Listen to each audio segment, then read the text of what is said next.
Hi. Uh, I'm a full-time professor here. I also am Italian American, and I happen to agree with the protester in the back.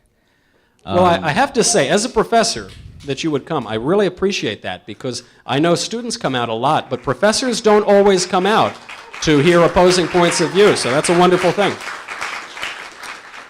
It's my duty.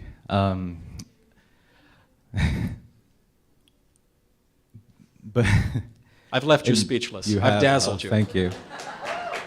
In 1492, before a racist and genocider came to this land, there were people living here. Every inch of this land was occupied. Just as a matter of history, not every inch of the land was occupied. There were huge areas that were completely wilderness. I was quiet the entire time you spoke. Those people still exist. The North American indigenous people, Central and South American, they're still here.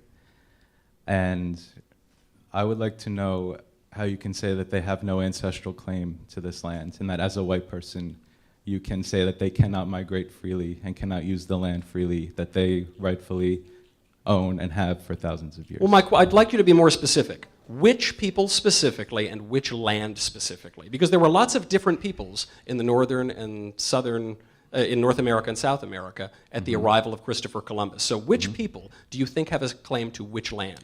I'm talking about the Native Americans. But there were many different Native American tribes. Would you like me to name all the tribes? Yes, and I'd like you to name, and the reason I would like you to name all the tribes is because there were many tribes who conquered many other tribes. So just as an example, thank you. Just as an example, the Comanche Indians come in and they conquer areas run by the Apache Indians.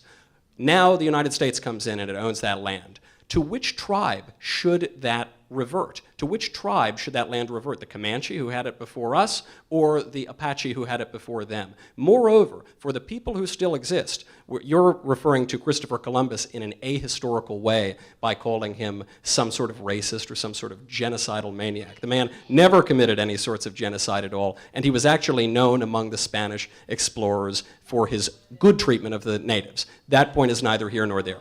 And I encourage people to read biographies of Christopher Columbus because there's a lot of historical fiction out there. The point on that is that when the Spanish came to this country, and to this continent, they did create a new race known as Latinos. This is a mixture of Spaniards and Native American populations. So if we are going to revert certain land to native populations, why would we not then immediately take that land away from them because they also descend from Spanish explorers? In what sort of atomized way would you define your own race, your own identity? I think this is a very backwards and ultimately impossible view of personal identity that puts your stock in some particular ancestor rather than something that is larger than yourself. I think it's a madness of the modern left, and it leads to crazy policy proposals, such as saying that somebody who descends from a native population in Colombia has a right to move to any apartment he wants to in New York because of race or something.